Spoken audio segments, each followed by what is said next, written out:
কি হয়েছিল 10 বছর আগে পার্ট 2 নিয়ে আইসা পড়ছি। তো বেশি কথা না কয়ে ভিডিও শুরু করা যাক। যখনই এই কথাটি বাহিরে যায় ঠিক তখনই একদল ছেলে মেয়ে চলে আসে সেখানে। হাসিব বলল, এই মেয়ে কি করতেছেন এইসব তুমি? এটা কিন্তু ঠিক হচ্ছে না, ঠিক হচ্ছে না, ভালো হচ্ছে সেটা আমি ভালো জানি। দেখ তোকে কিভাবে কলেজ থেকে বাহির করি। হাসিব বলল, প্লিজ এমন করিয়েন না, তোমার মান সম্মান চলে যাবে, বাঁচাও, কেউ আসো বাহিরে, এই ছেলে আমাকে শেষ করতে যাচ্ছে, প্লিজ কেউ আমাকে সাহায্য করো আমাকে। এমন সময় তামান্নার বিয়ে আবির চলে আসে সেখানে। এসে একটা লাঠি নিয়ে দরজাটি ভেঙে ফেলে। আবির বলল, কি হয়েছে তোর? এই সব পোশাক ছেঁড়া কেন? হ্যাঁ কি হয়েছে, সব সত্যি কথা বলো। তখন মেয়েটি বলল, আবির ভাই, এই যে নতুন ক্যাপ্টেন আছে না, ও আমার সব কিছু কেড়ে নিতে চাইছিল। আমাকে আগেও বলছে আমি এই কলেজের ক্যাপ্টেন, আমার সাথে রুম ডেটে যাবি। তখন আবির বলল, বলিস কি, এই সব বলছে? হাসিব বলল, এই মেয়ে সব মিথ্যা কথা বলতে আছে, ও নিজের কাপড় নিজেই ছিঁড়ছে।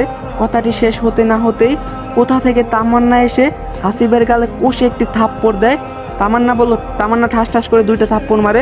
তোর এত বড় সাহস, কলেজে ক্যাপ্টেন হয়েছিস কিছুদিন হয়, এতেই মেয়েদের সাথে এইসব করতে চাস, লজ্জা লাগে না?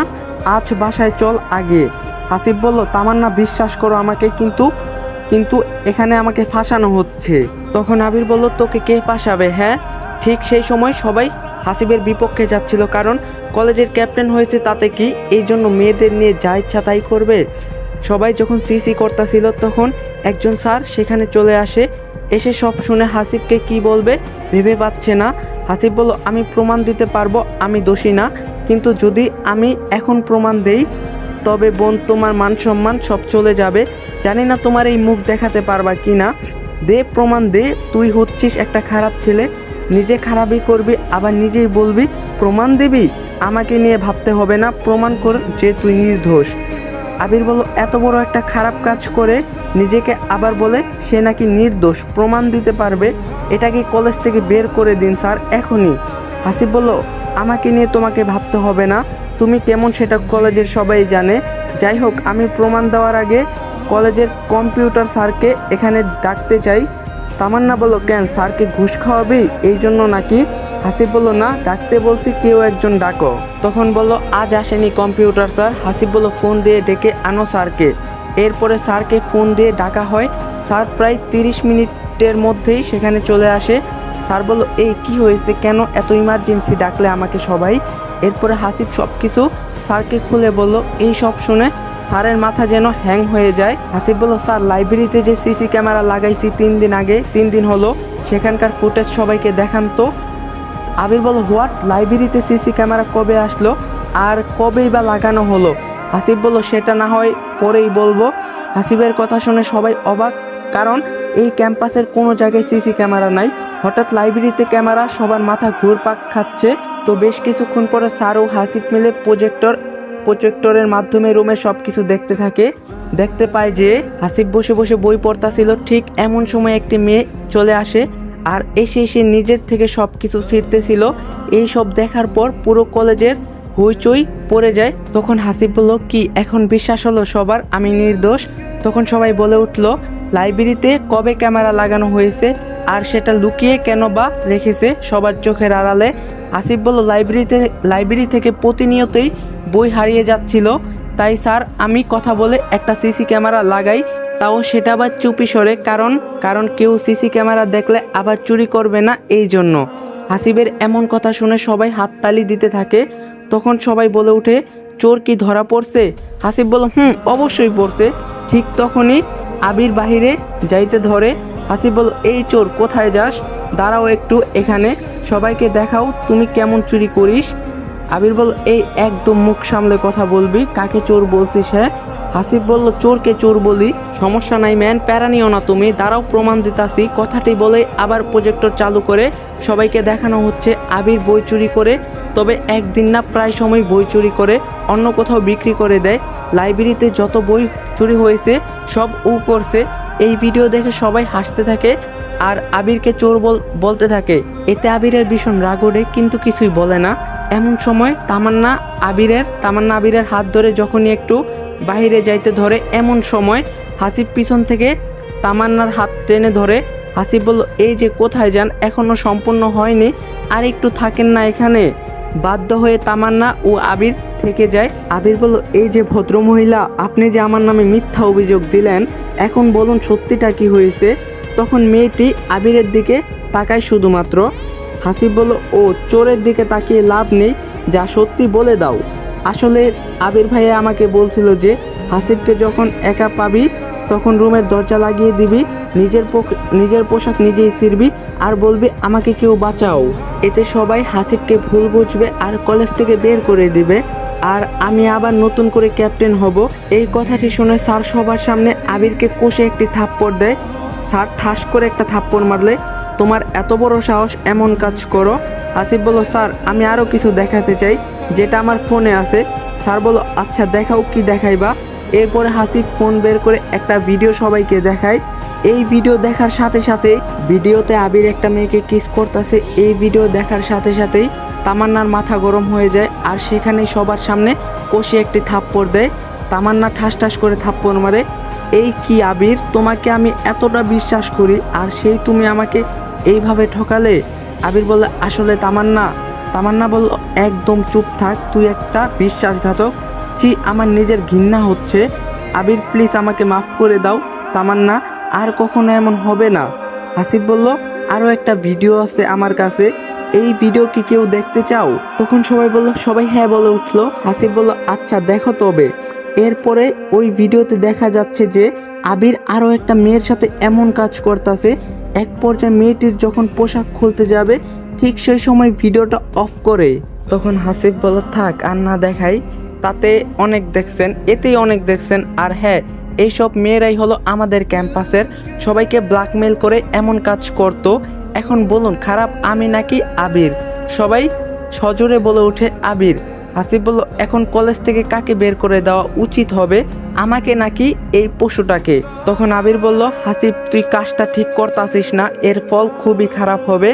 তামান্না ঠাস ঠাস করে দুইটা থাপ্পড় মারে। চুপ কর বেয়াদব, তুই এত খারাপ ভাবতেই পারতাছি না। আবির বলল, এই একদম ভালোভাবে কথা বল, তুই কোনো মেয়ে হলি নাকি? তোর মতো কত মেয়ে আমার পিছনে আছে। তামান্না বলল, এতদিনে এই কথা বলিস নাই কেন ছোট লোক? আবির বলল, তোকে আমি ভালোবাসতাম না, তোর টাকা পয়সাকে ভালোবাসতাম, তাই কিছু বলিনি। এই কথাটি শুনে তামান্না আরও রেগে যায়। তামান্না বলল, তোর মতো ছেলেরা এই সবই পারে, অন্য কিছু আর পারে না। হাসিব বলল, তোমরা ঝগড়া থামাও। আর হ্যাঁ, আমি কাউকে কলেজ থেকে বের করে দিতে চাই না, আমি চাই সবাই পড়ুক, বন্ধুর মতো আচরণ করুক। এই কথাটি শুনে স্যার এবং কলেজের সকল ছেলে মেয়ে সবাই হাততালি দেয়। স্যার বলল, এখন সবাই ক্লাসে যাও, এই বিষয়ে আর কেউ কথা বাড়াবাড়ি করিও না। তো স্যারের কথা মতো সবাই ক্লাসে চলে আসে, ক্লাস করতে থাকে। বিকাল 4টায় ক্লাস শেষে যখন হাসিব বাসায় যাচ্ছিল তখন দেখে যে তামান্না হেঁটে বাসায় যাচ্ছে। যেই মেয়ে কখনো গাড়ি ছাড়া নড়তো না, সে আজ হেঁটে যাচ্ছে। তো হাসিব একটু কথা বলার জন্য তামান্নার সাথে হাঁটতে থাকে। হাসিব বলল, আমাকে মাফ করে দিও তামান্না। তামান্না নিশ্চুপ। হাসিব বলল, আসলে তামান্না, আমি নিজেকে বাঁচাইতে গিয়ে এই সব হয়ে গিয়েছে, আর আমি চাইতাম না তুমি ওই খারাপ ছেলের সাথে মিশো। ওহো ম্যান, আমি তোমাদের এত রোমান্টিক একটা গল্প শোনাইতাছি, কিন্তু আমার একটা গার্লফ্রেন্ড নাই। যাই হোক, আবার গল্পতে চলে যাই। তামান্না বলল, ঠিক আছে। হাসিব বলল, আমার জন্য তোমার ব্রেকআপ হলো তাই না? তামান্না বলল, রিজনটা তুমি কিন্তু ভালো করছো, না হলে জানতামই না এই আমার জীবন নিয়ে খেলতাছে। হাসিব বলল, আমার মনে হয় আল্লাহ তোমার কপালে আরও ভালো কাউকে রেখেছেন। তামান্না বলল, জানি না। হাসিব বলল, দেখিও, তোমার জীবনে এমন একজন আসবে যে তোমাকে অনেক ভালোবাসবে। তামান্না বলল, জানি না কপালে কি আছে। ঠিক তখনই হাসিব দেখতে পায় রাস্তায় একটা বাচ্চা কান্না করতেছে, তাই সেখানে যায়। হাসিব বলল, আপু বাচ্চাটা কি আপনার? তখন মেয়েটি বলল, হাসিব বলল, কিন্তু কান্না করতেছে কেন বুঝলাম না। ভাই, ওর অনেক খিদা লাগছে, আমার কাছে কোনো টাকা নেই যে ওরে কিছু কিনা খাওয়ামো আমি। হাসিব বলল, তুমি কাজ করো না?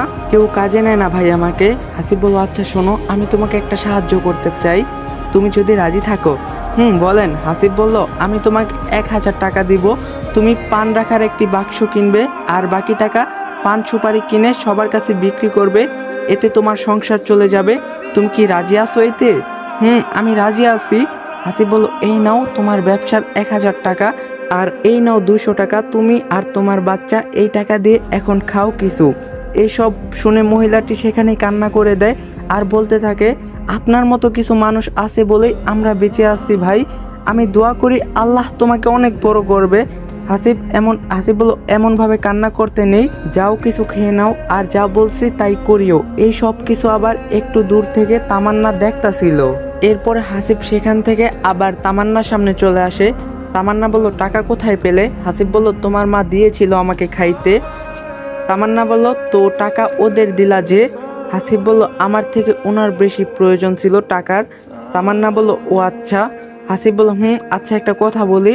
তামান্না বলল, বলো। হাসিব বলল, সবসময় এমনভাবে সবার সাথে কথা বলিও, হাসি খুশি থাকিও, দেখবা অনেক ভালো থাকবা তুমি। তামান্না বলল, তাই নাকি? হাসিব বলল, তোমার মুখে রাগ মানায় না। তামান্না বলল, চেষ্টা করব। তো এইভাবে কথা বলতে বলতে হাসিবু তামান্না দুজনেই বাসায় চলে আসে। তখন তামান্নার মা বলল, ব্যাপার কি? ঈদের বেলায় দুজনে আজ মিলে, ব্যাপারটা কি? তামান্না বলল, কেন মিল হতে পারে না বুঝি? তামান্নার মা বলল, হতে পারে, তবে আমার জানি কেন চোখকে বিশ্বাস করাতে পারছি না। তামান্না বলল, আমি বললে তো বিশ্বাস হবে না। হাসিব বললে, ঠিকই বিশ্বাস হবে। হাসিব বলল, আন্টি আমরা ভেবেছি আর ঝগড়া করব না, একসাথে মিশবো। গুড, আমি তো এটাই চাই, তোমরা দুজনে ঝগড়া না করে একসাথে মিলেমিশে থাকো। যাও ফ্রেশ হয়ে আসো, আমি তোমাদের জন্য খাবার রেডি করছি। এরপরে দুজনের রুমে চলে আসে। এসে ফ্রেশ হয়ে আবার খেতে বসে। তামান্না বলল, মা আজ আমি মাছের মাথা খাবো না, এটা আজ হাসিব খাবে। তাই ঠিক আছে, আজ এটা হাসিব খাবে। যখনই হাসিবের খাবারের প্লেটে মাছের মাথাটা দেয়, সাথে সাথে হাসিব বলে, আন্টি আমি চাই আজ এই মাথাটা তুমি খাবে। প্লিজ আন্টি না করিও না, আমি জীবনে অনেক খাবো, কিন্তু আজ এটা তুমি খাও। পাগল ছেলে, তুমি খাও, আমি অন্য দিন খাবো। হাসিব বলল, প্লিজ বলছি না তুমি খাবে। হাসিব বলল, আজ যদি আমি আপনার নিজের সন্তান হতাম তবে কি আমার কথাটি রাখতেন না? এই কথাটি শুনেই তামান্নার মায়ের চোখে পানি চলে আসে। তামান্না বলল, মা হাসিব যখন এত করে বলতাছে তুমি খাও তবে। আচ্ছা আমি খাবো, খুশি তোরা দুজন এখন? হাসিব বলল, অনেক খুশি এখন। তো এইভাবেই দিন কাটতে লাগলো তামান্না এবং হাসিবের। হঠাৎ একদিন তামান্নার মায়ের কাছে একজন মহিলা আসে। এসে কিছু কাগজপাতি সম্পর্কে বুঝে নিতেছিল, কারণ তামান্নার মা একজন আইনজীবী ছিল আগে। ঠিক তখনই হাসিব আর তামান্না কলেজ থেকে বাসায় আসে।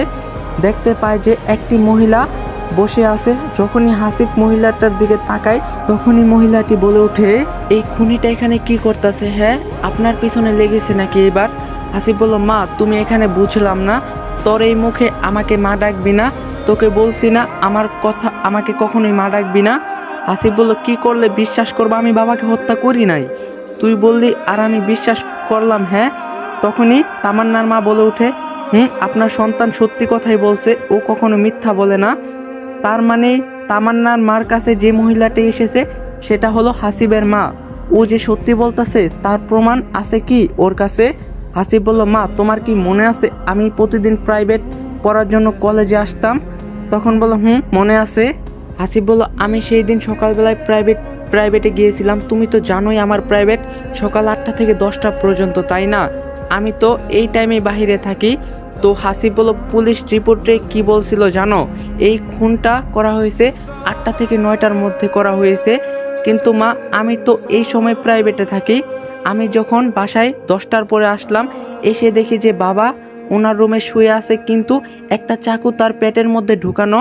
তাই আমি চাকুটা বের করি যাতে করে বাবা কষ্ট না পায় বা বাবার কোনো ক্ষতি না হয়। কিন্তু ঠিক সেই সময় ভাইয়া চলে আসে, এসেই বলতে থাকে আমি নাকি হত্যা করছি। তামান্নার মা বলল, তার মানে এখানে মাস্টার মাইন্ড অন্য কেউ আছে। যদি কিছু না মনে করেন তবে আমি একটা কথা বলি হাসিবের মা আপনাকে। বলেন। তামান্নার মা বলল, এখানে কিন্তু আমার মনে হচ্ছে আপনার বড় সন্তান খুনি। না, এটা হতে পারে না। তখনই তামান্না বলে ওঠে, তবে এই খুনটা হাসিবও কোনোভাবে করতে পারে না। আমার কেন জানি মনে হচ্ছে হাসিব এই কাজটি করেনি, ও তো সত্যি প্রাইভেটে ছিল। হাসিব বলল, মা আমরা একটা প্ল্যান করি। তার আগে বলো এখানে কেন এসেছো তুমি? তোর ভাই সব সম্পত্তি ওর নামে লিখে নেবে, ও নাকি একটা ব্যবসা শুরু করবে। হাসিব বলল, আশ্চর্য, আমার ভাগ কোথায় গেল? ও বলছে তোকে দিবে না। হাসিব বলল, মা আমি বুঝছি এই সব কিছুর পিছনে কে আছে। তখন হাসিব বলল, আমার একটা প্ল্যান শোনো মা। তখন হাসিব প্ল্যান করতে থাকে। তারপর বলল, এই প্ল্যানে কাজ করবো মা। ঠিক আছে, এরপরে সবাই মিলে আসল হত্যাকারী ধরার জন্য প্ল্যান করে। আর সেই প্ল্যান অনুসারে পরের দিন তামান্না ও হাসিব স্বামী স্ত্রী সেজে বাসায় আসে। হাসিব বলল, মা বাসায় আসো, আমি বউ নিয়ে এসেছি, এখন থেকে এখানেই থাকবো। কিছুক্ষণ পর হাসিবের ভাই ও ভাবি ও মা চলে আসলো। হাসিবের মা বলল, এই তোকে না বলছি এই বাসায় কখনো আসবি না। হাসিব বলল, এটা তোমার বাড়ি না, এটা আমার বাবার বাড়ি। তখন হাসিবের ভাইটি বলে উঠে, বাবারে নিজের হাতে খুন করে আবার বলা হচ্ছে যে বাবার বাসা। হাসিব বলল, খুন করছি তো কি হয়েছে, এর জন্য তো জেলও খেটেছি আমি। হাসিবের মা বলল, ভালোই ভালোই বলছি, হাসিব চলে যাও এখান থেকে, না হলে খুব খারাপ হবে। হাসিব বলল, তোমাদের যা ইচ্ছা করতে পারো, আর শুনে রাখো আমি বাবার যত সম্পত্তি তার অর্ধেক ভাগও নিতে এসেছি। এই কথা শুনে হাসিবের ভাইয়ের মাথায় যেন রক্ত ওঠে। আর আরেকবার যদি এই কথা বলিস তাহলে আমার থেকে খারাপ কেউ হবে না। হাসিব বলল, একবার না হাজারবার বলল, আর নিব। এই কথা শুনে রাফি ঠাস ঠাস করে থাপ্পড় মারে, তোর এত বড় সাহস, তুই এই সম্পত্তির ভাগ নিতে চাস? এই থাপ্পড় খাওয়ার সাথে সাথেই হাসিবও ঘুরে একটি থাপ্পড় দেয়।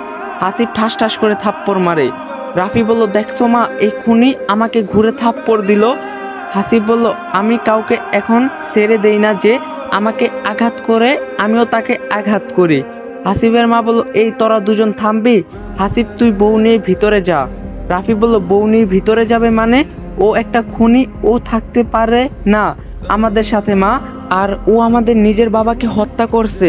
হাসিব বলল, হত্যা করছি, এর জন্য সাজাও পেয়েছি। রাফি বলল, মা তুমি কি বলছো না, কিছু বলছো না কেন? মা হাসিবের মা বলল, আমি আর কি বলবো বল, ও হত্যা করছে আবার সাজাও পেয়েছে। রাফি বলল, তাই বলে তুমি বাড়িতে উঠতে দিবে ওকে? তখন আবার তামান্না বলে উঠে, হোয়াট দ্য ফাক ম্যান, এই যে ভাইয়া আমার স্বামী হত্যা করছে, সাজাও পেয়েছে, এখন আইন অনুযায়ী আমার স্বামী ওনার বাবার সম্পত্তির ভাগও পাবে। যদি আপনি সমস্যা করেন তো আইনের ব্যবস্থা নিব। আর হ্যাঁ শুনেন, আমার মা একজন লয়ার। হাসিব বলল, মা আমি ভিতরে গেলাম, আর কে কি করবি তাই দেখবো, একটা মার্ডার করছি তো কি হইছে, দরকার হইলে আরেকটা মার্ডার করবো। তখন হাসিবের মা বলল, এই তোরা থামবি, যা নিজেদের রুমে যা। এরপরে হাসিব ও তামান্না দুজনের রুমে চলে আসে। তামান্না বলল, এই এখন কি করবা হাসিব? তখন হাসিব বলল, এই রুমে এখন আমার ফোনের ভিডিওটা চালু করব। তামান্না বলল, কেন? হাসিব বলল, বলা যায় না, রাফি কি করে বসে, তাই প্রমাণের জন্য এটা রাখা খুব জরুরি। এরপরে ফোনের ভিডিও রেকর্ড চালু করে ফোনটি এক জায়গায় লুকিয়ে রাখে হাসিব। তামান্না বলল, ঠিক আছে, আমার কি মনে হয় জানো, তোমার এই ভাই তোমার বাবাকে হত্যা করছে, কারণ ওনাকে আমার সুবিধার মনে হলো না। তখন হাসিব বলল, সাবধানে থাকবা তুমি তামান্না, ঠিক আছে? ঠিক এই সময় হাসিবের মা রুমে চলে আসে। হাসিবের মা বলল, কি হবে এখন, রাফি তো অনেক রেগে আছে। হাসিব বলল, মা তুমি চিন্তা করিও না, আমাদের কিছুই হবে না। হাসিবের মা বলল, যাক যাক যাই করো না কেন সাবধানে থাকিস কেমন, আমি গেলাম, এখন না হলে ওরা সন্দেহ করবে। হাসিব বলল, ঠিক আছে মা। আবার একটু পরে রাফি রুমে আসে রাগান্বিত হয়ে। রাফি বলল, এই খুনি, ভালোভাবে বলতাছি এখান থেকে চলে যা। হাসিব বলল, নিজের বাসা থেকে কেউ চলে যায় নাকি? হ্যাঁ। রাফি বলল, যাবি কি না সেটা বল। হাসিব বলল, যাব না। রাফি বলল, ঠিক আছে, দেখি তুই কেমনে থাকিস, মনে রাখিস এটাই তোর জীবনের শেষ রাত। এটা বলেই হন হন করে বাহিরে চলে যায়। তখন তামান্না বলল, আমার খুব ভয় হচ্ছে হাসিব। আরে তুমি ভয় পাও কেন, আমি আসি না, এই ভেবে সেই দিনটা কেটে যায়। তো এরপরে সবাই রাতে খাওয়া দাওয়া করে যে যার মতো ঘুমাইয়ে পড়ে। ঠিক রাত 2টায় কেউ একজন হাসিবের রুমে এসে ওর উপরে ছুরি দিয়ে আক্রমণ করে পালিয়ে যায়। এতে তামান্না কোনো প্রকার টের পায় না।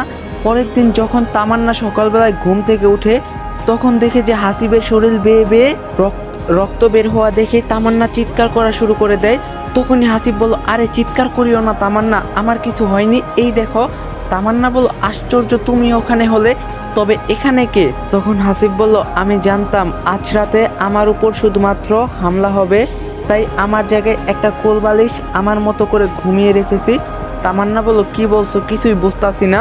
হাসিব বলল, আরে পাগলি, রাফি আমাকে মেরে ফেলতে চায়, তাই আমি আজ রাতে তোমাকে এখানে রেখে অন্য রুমে ঘুমাইছি, আর আমার জায়গায় কোলবালিশ রেখে গেছি। ওরা কোলবালিশটাকে আমাকে মনে করে ছুরি মেরেছে। কোলবালিশের উপর থেকে কাপড়টা সরিয়ে দেখো। তো তামান্না যখনই কোলবালিশের উপর থেকে কাপড়টি সরায়, তখন দেখতে পায় ছুরি দিয়ে ছিন্ন বিচ্ছিন্ন কইরা ফালাইছে। তামান্না বলল, আল্লাহ তোমাকে বাঁচিয়েছে। হাসিব বলল, ঠিক বলছো তুমি, এরা এতটাই খারাপ যে ভাবতেই পারতাছি না। ঠিক সেই সময় আবার তামান্নার মা তামান্নাকে ফোন দেয়। রুমের ভিতর নেটওয়ার্ক সমস্যা, তো তামান্না বাহিরে যায় কথা বলতে। তামান্না বলল, হ্যালো মা, কেমন আছো? তামান্নার মা বলল, ভালো আছি, তোরা দুজন কেমন আছিস? আরে কি হলো ওখানে? আর কি হলো ওখানে? তামান্না বলল, এখানে অনেক সমস্যা মা, সবাই চায় হাসিবকে মারতে। তখন তামান্নার মা বলল, আচ্ছা শোন, তোরা সাবধানে থাকিস, বুঝছিস? তামান্না বলল, ঠিক আছে মা, আচ্ছা পরে কথা হবে আবার। এই বলে তামান্না ফোনটা কেটে দিয়ে যখনই আসতে ধরবে, ঠিক সেই সময় শুনতে পায়, শোন, বাবাকে যে কিভাবে হত্যা করছি, ঠিক সেইভাবেই কাল রাতে হাসিবকে হত্যা করছি। একটু পরে দেখবা চিৎকারের শব্দ ওর বউর মুখে। এইসবের একটি কারণ এই সম্পত্তি সব আমার চাই, কিন্তু তোমার মায়ের পরে কি হবে? আরে কি হবে, আর বের করে দিব এই বাড়ি থেকে। এই সব কথা শোনা মাত্রই তামান্না জানালার ফাঁক দিয়ে সব ভিডিও করে রাখে। ভিডিওতে দেখতে পায় রাফি আর ওর বউ এইসব কথা বলতেছে। ভিডিও করা শেষে তামান্না এক দৌড়ে হাসিবের কাছে চলে যায়। হাসিব বলল, এই এমনে দৌড়াচ্ছ কেন? তামান্না বলল, হাসিব এই দেখো ভিডিওটা। হাসিব বলল, কি আছে এই ভিডিওতে? তো আগে বলো। তামান্না বলল, তোমার বাবার খুনি আছে এখানে। কথাটা শুনেই তামান্নার হাত থেকে ফোনটি নিয়ে ভিডিওটা হাসিব দেখতে লাগে। ভিডিও শেষ হইলে হাসিব ভীষণ রেগে যায় আর রাফিকে মারতে যাবে এমন প্রস্তুতি নেয়। গাইস, যারা ভিডিওটা দেখছেন সবাই চ্যানেলটা সাবস্ক্রাইব করবেন অ্যান্ড সবাই ভিডিওটা শেয়ার করবেন। আর এই ভিডিও লাইক টার্গেট 1K, যদি 1K লাইক কমপ্লিট করে দিতে পারেন তাহলে পার্ট 3 কালকেই পেয়ে যাবেন। তো ভিডিওটা সবাই ফটাফট লাইক দেন, চ্যানেলে নতুন থাকলে অবশ্যই চ্যানেলটা সাবস্ক্রাইব করবেন। দেখা হইব পার্ট 3-তে। সবাই ভালো থাকবেন, সুস্থ থাকবেন, আল্লাহ হাফেজ।